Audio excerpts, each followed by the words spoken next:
बैठक को शुरू करते हैं। सबसे पहले सचिव वीर शाखा हिसार, जैसा कि विदित है आज इस डॉक्टर विक्रांत खंडेलवाल सभी स्वागत कर रहे हैं।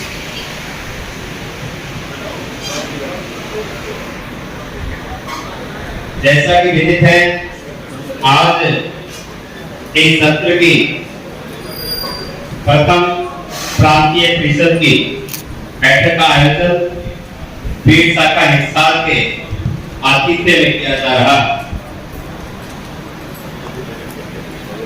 सबसे पहले वीर शाखा हिसार की ओर से हिसार फिरोजा की पावन पवित्र धरा पर आप सबका विभिन्न शाखाओं के दायित्वधारियों का, प्रांतीय दायित्वधारियों का और क्षेत्रीय दायित्वधारियों का हार्दिक हार्दिक स्वागत है, अभिनंदन और वंदन। सबसे पहले मैं हमारी शाखा के अध्यक्ष डॉक्टर तिलक राज की आहुजा को यहाँ मंच पर आमंत्रित करता हूँ जो मंच पर आए और अपना स्थान ग्रहण करें। और अब मैं आमंत्रित करता हूं श्रीमती रेखा गुप्ता जी को, प्रांतीय महिला प्रमुख हैं, कि वो आए और कृपया करके मंच पर अपना स्थान ग्रहण करें। इसके पश्चात मैं श्री राजेश गुप्ता जी जो प्रांतीय सचिव के पद पर कार्यरत हैं, उनसे आह्वान करता हूं कि वे मंच पर विराजमान होने का कार्य करें। योगा करके आए और अपना स्थान लें। और इसके बाद मैं बुलाना चाहूंगा श्री कमलेश गर्ग जो प्रांतीय अध्यक्ष हैं, जो अपना स्थान लें और मंच की शोभा बढ़ाने का कार्य करें। और अब मैं आमंत्रित करता हूं श्री सीपी आहूजा जी को, उनसे आग्रह करता हूं जो मंच पर अपना स्थान लेने का कार्य करें। इसके बाद मैं आमंत्रित करता हूं डॉक्टर परमजीत जी पावा को कि वो आए और मंच पर अपना स्थान लें। एडिशनल जनरल सेक्रेटरी हैं श्री परमजीत जी पावा। और इसी प्रकार से मैं बुलाना चाहूंगा डॉक्टर विक्रांत खंडेलवाल जी को, क्षेत्रीय संगठन मंत्री, कि वो अपनी गौरवमयी उपस्थिति दर्ज करवाते हुए मंच पर अपना काम ग्रहण करें। सभी मंच पर हमारे पदाधिकारियों से रिक्वेस्ट के ऊपर के मंच पर स्थान लें। यहाँ स्थान देना चाहते हैं सबसे पहले के अरोड़ा जी, वो कतार एक बार खड़े होकर के थोड़ा सा। फिर हमारे दीपक आनंद जी हैं, श्रीमती नीता केड़ा जी, श्री जियालाल बंसल जी, श्री मणिपाल यादव जी, श्री सुरेंद्र लाहौरिया जी आए नहीं है लगता है, श्री रविंद्र मेहता जी, श्री कैलाश शर्मा जी, श्री नरेंद्र शर्मा जी और गोपाल कृष्ण पोखरी जी करनी है और उमेश गोयल जी।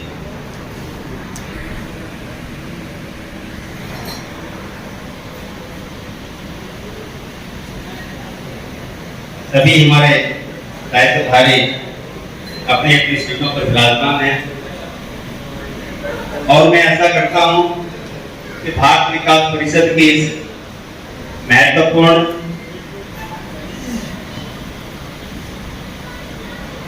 श्री सतपाल जग्गा जी भी आए हुए हैं, वो भी कर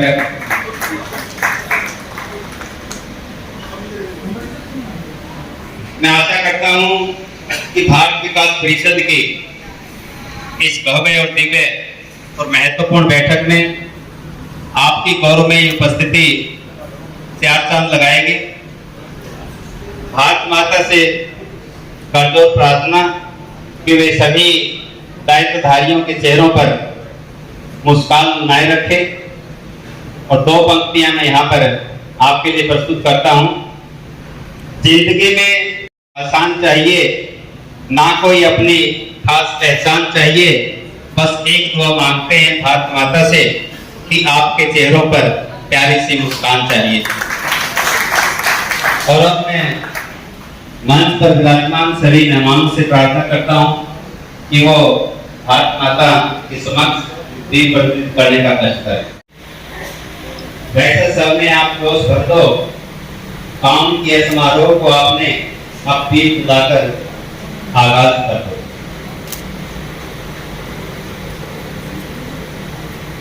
दीप प्रज्वलन की इस काम मेला पर मैं आपको बताना चाहता हूं कि हमारे ऋषियों ने, मुनियों ने, हमारे संतों ने, महापुरुषों ने दीप प्रज्वलन को अहम बताया है। संस्कृत में दो लाइनें मैं यहाँ पर घोषित कर रहा हूँ। शुभम करोति कल्याणम आरोग्यम धन संपदा चतुर्भुजि विनाशाय दीप ज्योति नमोस्तुते। अर्थात जो शुभ करता है, कल्याण करता है, आरोग्य रखता है, धन संपदा देता है और चतुर्भुजि को विनाश करता है, ऐसे दीप की रोशनी को अरुणा देवी कथा करके दीप प्रज्वलित।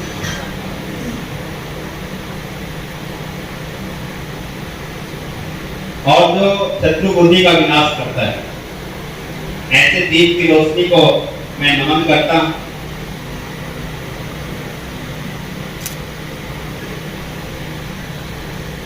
कोई भी समारोह है, कोई भी बैठक है, शुभ कार्य के लिए दीप प्रज्वलन की प्रथा हमारी प्राचीन समय से चली आ रही है।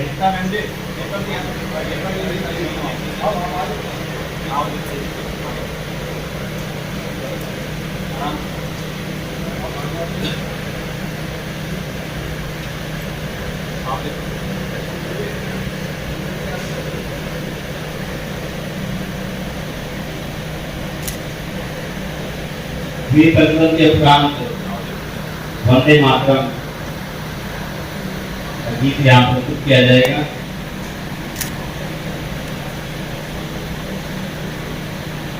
इसके लिए डॉक्टर सुमन यादव और मैडम मंजू तैयार हैं। हाँ अभी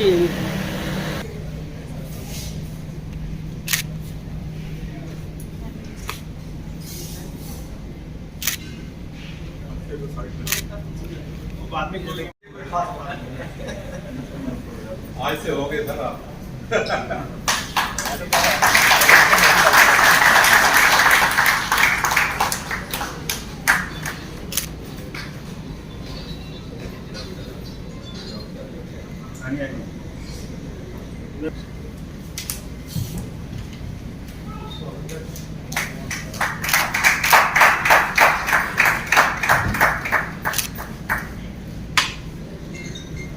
तालियां चाहे लगातार बजाते रह सकते हैं।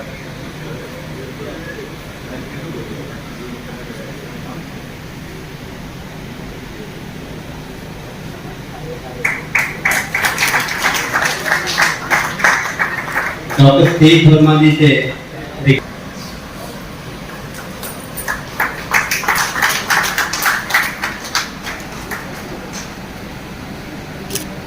और अब मैं डॉक्टर वीरेंद्र जी से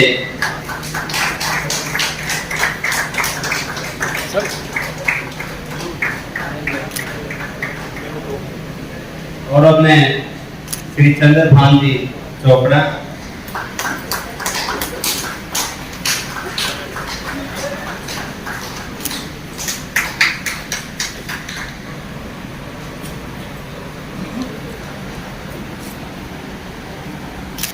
और श्री चंद्रभान वर्मा जी से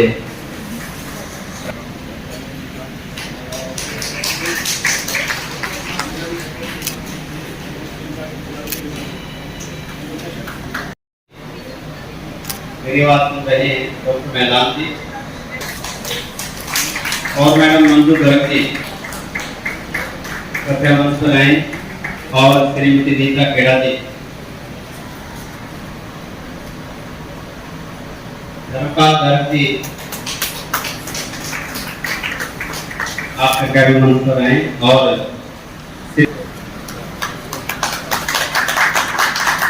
श्री चंद्रभान चोपड़ा जी से रिक्वेस्ट है वो मंच पर आए और हमारे क्षेत्रीय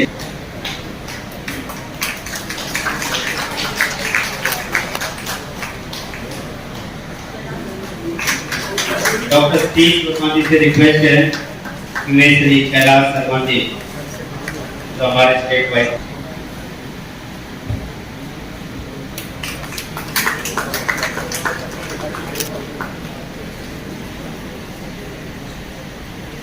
और अब श्री नरेंद्र शर्मा जी का स्वागत किया जाएगा। डॉक्टर सतीश वर्मा जी से मैं रिक्वेस्ट करना चाहूँ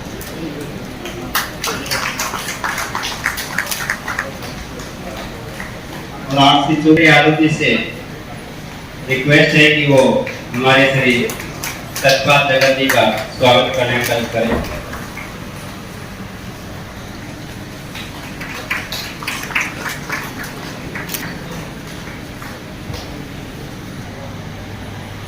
दीपक शर्मा जी को मंच संचालन के लिए आमंत्रित करना चाहता हूं।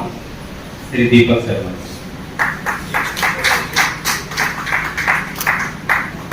बहुत बहुत धन्यवाद भाई साहब। सम्मानित मंच अभी सम्मानित सदस्य, आज की जो बैठक है तीन शाखा के अध्यक्ष हैं, आप सभी का बहुत बहुत आभार का स्वागत है। आज की कार्यवाही शुरू करना चाहूँगा क्योंकि समय से हम थोड़ा सा पीछे चल रहे हैं। सबसे पहले मैं मंच पर बुलाना चाहूँगा हमारे प्रांतीय अध्यक्ष श्रीमान कमलेश गर्ग जी को। कृपया वे मंच पर आएं और बैठक के महत्व के बारे में अपना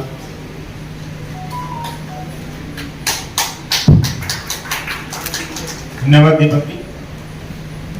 सम्मानित मंच, अति सम्मानित सदन, बैठक के उद्देश्य के बारे में मुझे कहा गया है कि मैं आप लोगों की कुछ बात रखूं। मुझे लगता है पिछले 1.5 घंटे से हम लोग जब चाय पे जब चर्चा कर रहे थे, जो इंटरेक्शन हमने आपस में की, बहुत से ऐसे साथी जो पहली बार बैठक में आए हैं उन्होंने एक दूसरे से परिचय किया। जो पुराने हमारे साथी हैं जो बहुत समय बाद एक दूसरे से मिल रहे थे, मुझे लगता है कि हमारे उद्देश्य को फुलफिल करता है। हमें बहुत बड़ी प्रेरणा एक दूसरे को देख के, एक दूसरे को जान के हमको आपस में मिलती है। एक नई ऊर्जा का संचार हमारे बीच में होता है। तो मैं समझता हूँ बैठक का एक बड़ा उद्देश्य है, मुझे समझ में आया। और उससे बड़ी बात हमारे बीच आज जो खंडेलवाल जी जिसका संगठनों को मुझे लगता है कि मेरे विलंब से आने के कारण आप लोगों को थोड़ा इंतजार करना पड़ा। वैसे मैंने रवाना होने से पहले सक्षम अधिकारियों को निवेदन कर दिया था कि कि आप मेरा इंतजार बिना किए बैठक को समय पे प्रारंभ करें, लेकिन मैं देख रहा हूं एक तो एक सम्मान का भाव रहता ही है, लेकिन साथ में कुछ परंपराओं से भी हम बंधे रहते हैं। तो कितना भी कोई कह ले, लेकिन करने का मन नहीं करता कि आने के बाद ही करेंगे जी। तो इस कारण थोड़ा विलंब हुआ। कार्यक्रम के शेड्यूल में मेरा अंत में बोलने का विषय रखा है, आप सबको मिला होगा, लेकिन मैं एक अन्य विषय की प्रस्तावना प्रारंभ में आपके बीच में करना चाहता हूं। अंत में जब बैठक पूरी होगी तो बैठक के बारे में अपने पूरे विचार रखूंगा। अभी मैं सीधा पुणे से आ रहा हूं। मैं उस पुणे की बैठक के बारे में आप लोगों को कुछ बताना चाहता हूं। लगभग 267 लोग अपेक्षित थे, और वो सब लोग ऐसे थे जो अपने अपने संगठन के सब अखिल भारतीय अधिकारी हैं। कुछ प्रचारक हैं, और जो प्रचारक नहीं है वो कोई कहीं डायरेक्टर है, कहीं कोई कुलपति है, कहीं किसी संगठन के राष्ट्रीय अध्यक्ष हैं, तो बड़े बिजनेसमैन हैं, पॉलिटिशियन हैं। इन सबके होने के बावजूद भी हर व्यक्ति ऐसा है जो किसी बड़े से बड़े कार्यक्रम में मुख्य अतिथि बनने की क्षमता रखता है। उस बैठक की उपस्थिति 98% थी।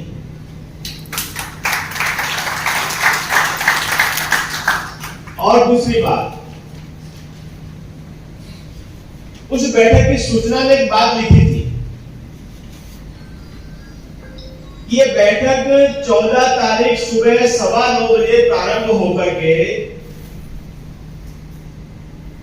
17 तारीख को शाम को 6:15 बजे समाप्त होगी।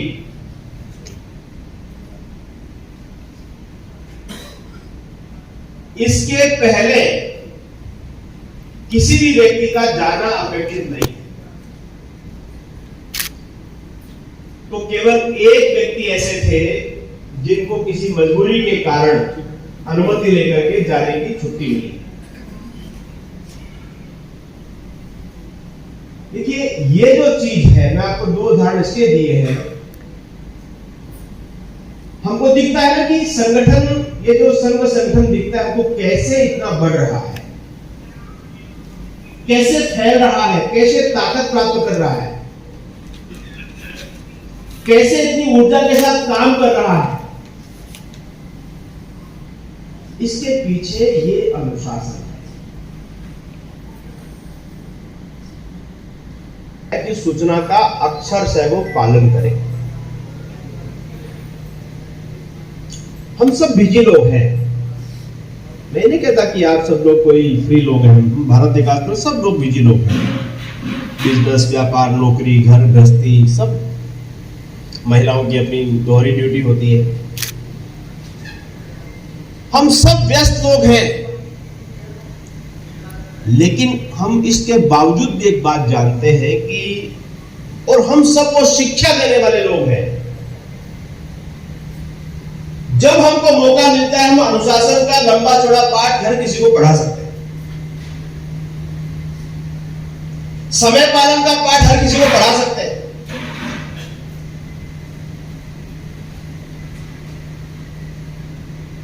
लेकिन अपने संगठन में भी, संगठन की गतिविधियों में भी जब तक हम समय नहीं लगाएंगे,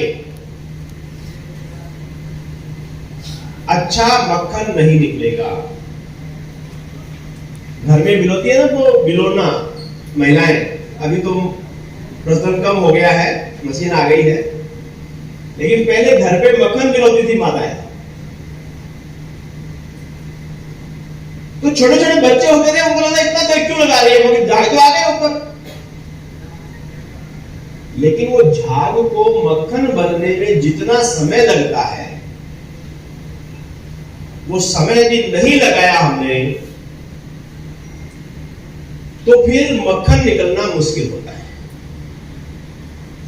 मेरा 2 साल का अनुभव है भारत विकास परिषद में। कहीं न कहीं हमारे सारे काम में इस चीज की थोड़ी न्यूनता है कि हम समय जो है कम लगा पाए। कार्यक्रमों में बहुत समय लगता है हमारे पास। जब अभी व्रत निवेदन होगा ना, तो कार्यक्रमों की लंबी लंबी फेहरिस्त होगी हमारे पास, सबके पास होगी, हर शाखा के पास। हमने 40 कार्यक्रम कर लिए, हमने 50 कार्यक्रम कर लिए, हमने 60 कार्यक्रम कर लिए, सबके पास लंबी लंबी फेहरिस्त होगी। लेकिन बैठक में उन सब कार्यक्रमों की डिटेल प्लानिंग करना और उसको प्लानिंग के जो 5 पार्ट होते हैं, 5 पार्ट, कोई मौका मिलेगा तो आपसे बात करूंगा मैं। कार्यक्रम केवल एग्जीक्यूशन नहीं होता है कि आपको कार्यक्रम दिया, कार्यक्रम कर लिया आपने, ये एग्जीक्यूशन है। कार्यक्रम 5 पार्ट में होता है, लेकिन हम 3 से आगे तो पहुंचते ही नहीं। पहला भी हल्का फुल्का होता है, लेकिन तीसरा जो है वो बड़ा अच्छा होता है। क्रियान्वयन हम सब करने में बड़े अच्छे पारंगत हो गए हैं, मास्टर है सब लोग, कार्यक्रम का क्रियान्वयन अच्छा करना है। लेकिन उससे पहले की प्लानिंग इन डिटेल,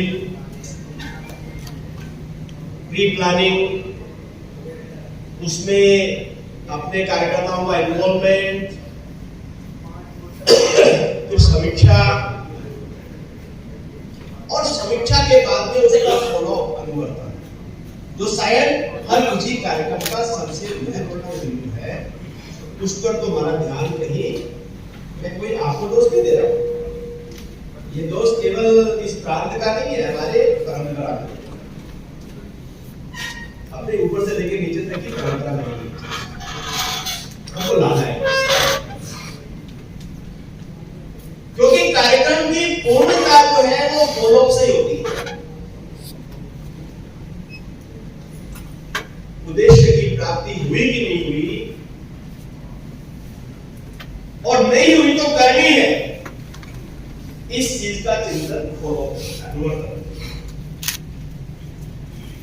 ये जो पुणे की बैठक संपन्न हुई, अभी हर साल होती है। हमारे 36 जो संगठन चलते हैं, इन 36 संगठनों के अंतर्गत भी बहुत सारे संगठन चलते हैं, लेकिन एक अखिल भारतीय स्वरूप में जो 36 संगठन चलते हैं, वो सब मिलकर के एक साथ बैठ करके कुछ ऐसे बिंदु तय करते हैं कि उन बिंदुओं पर हम सब लोग एक साथ काम करें। इसका नाम है समन्वय बैठक। ये जिला लेवल पे भी होती है, विभाग स्तर पे भी होती है, राज्य स्तर पे भी होती है, क्योंकि वर्ष में एक बार अखिल भारतीय स्तर पे समन्वय के वर्ग भी होते हैं, शिविर भी होते हैं। ये बैठक में जब हम जाते हैं तो हमें इस बात का एहसास होता है कि हम भारत विकास परिषद के नाम से काम करने वाले लोग अकेले नहीं हैं। हम ये जो काम हो रहा है, ये जो लंबी चौड़ी बड़ी दुनिया दिख रही है काम की, हमारे काम का प्रभाव दिख रहा है, परिणाम दिख रहा है, उन सब कामों में एक छोटा सा काम हमारा भारत विकास परिषद का है, और वो काम तभी सफल होगा जब हम मिलकर के करेंगे, एक दूसरे का सहयोग लेके करेंगे।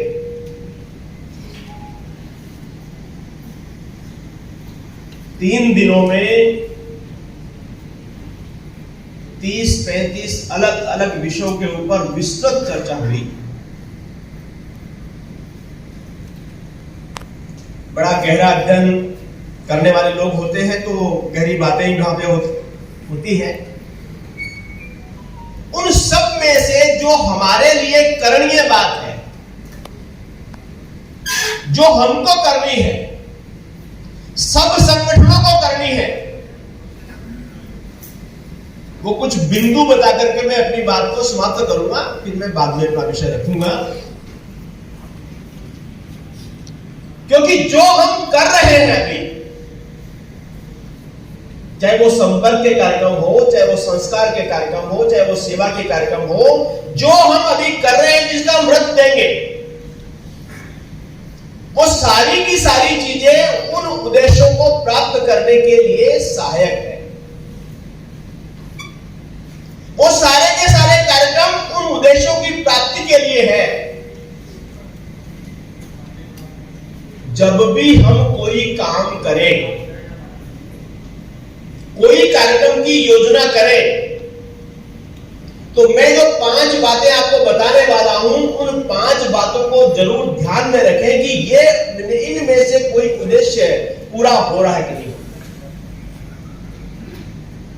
चाहे कार्यक्रम किसी भी प्रकार का हो, उद्देश्य ये है, और ये सब संगठनों में लागू होता है। ये सार्वभौमिक सर्वकालिक उद्देश्य है। समय समय पर हर साल उनके आग्रह बदलते रहते हैं कुछ, लेकिन कुछ चीजें स्थायी है। पहला बिंदु है अपने संगठन का विस्तार। अपने संगठन का विस्तार का उद्देश्य एक हमारा उद्देश्य।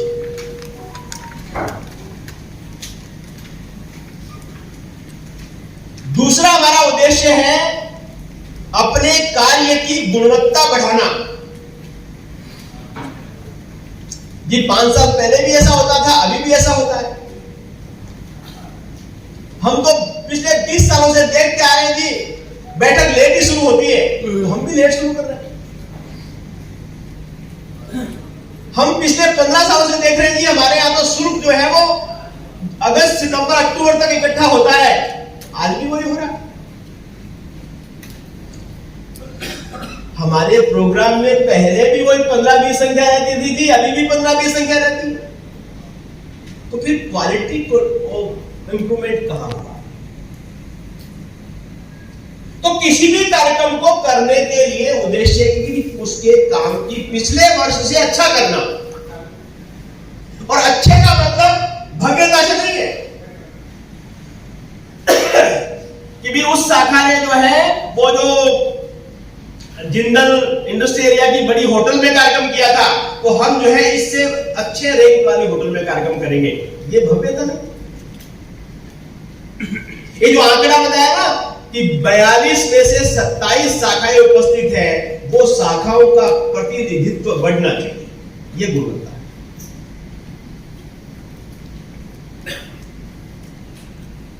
ये जो टाइम टेबल बनाते हैं बनाने वाले, वो डर डर के टाइम टेबल बनाते हैं कि हमारे कार्यक्रम रुकते नहीं है। मुझे बड़ा डराया गया, पूरे हरियाणा में जिस भी प्रांत में जाता हूं मुझे बहुत डराया जाता है कि हरियाणा के कार्यकर्ता रुकते नहीं है जी बैठक। वो भोजन के बाद तुरंत भाग जाते हैं, चले जाते हैं। हालांकि मेरे कोई ऐसा अनुभव नहीं है मुझे, लेकिन मुझे डराया जाता है कि भोजन के बाद चले जाएंगे। इसका मतलब सूचनाओं का पालन नहीं करते। मुझे लगते तो अच्छे ही है सब लोग। तो हमें इस काम के अंदर जो है वो समय, जो मैंने बोला ना समय लगाने की बात है, तो हम अपना जो बनाते हैं प्रोग्राम, उसकी गुणवत्ता, क्वालिटी इंप्रूवमेंट होनी चाहिए। कोई भी हम काम करें उसकी क्वालिटी इंप्रूवमेंट होनी चाहिए, ये हमारे हर कार्यक्रम का उद्देश्य रहना चाहिए। इस बार ये वक्ता आए हैं, अगली बार हम और अच्छे वक्ता को बुलाएंगे। इस बार हम भारत विकास परिषद से अलावा इस शहर के 20 लोगों को बुलाया है, इस बार हम 30 लोगों को बुलाएंगे। जरा पब्लिक पार्टिसिपेशन बढ़ाएंगे हमारे कार्यक्रम, बैठक में नहीं, कार्यक्रम में। तो किसी न किसी प्रकार से हमारा क्वालिटी इंप्रूवमेंट होना चाहिए। ये दो हमारे सब संगठनों के लिए उनके मतलब की बात। और तीसरी बात क्या है, ये समाज के व्यवस्था परिवर्तन की बात है कि किन बिंदुओं से समाज में व्यवस्था का परिवर्तन होगा। ये 5 जो आग्रह के बिंदु बनाए हैं, जिसमें पहला है सामाजिक समरसता, दूसरा है कुटुंब प्रबोधन, तीसरा है पर्यावरण, चौथा है स्वदेशी और पांचवा है नागरिक कर्तव्यों का जागरण। ये अखिल भारतीय स्तर पर सभी संगठनों के लिए समाज में संघ जिस पद्धति से व्यवस्था परिवर्तन के काम में लगा है, उसके लिए 5 आग्रह के बिंदु। हम जरूर सोचें कि हम जो साल भर कार्यक्रम करते हैं उसमें कितनी पर्यावरण की रक्षा होती है, कितना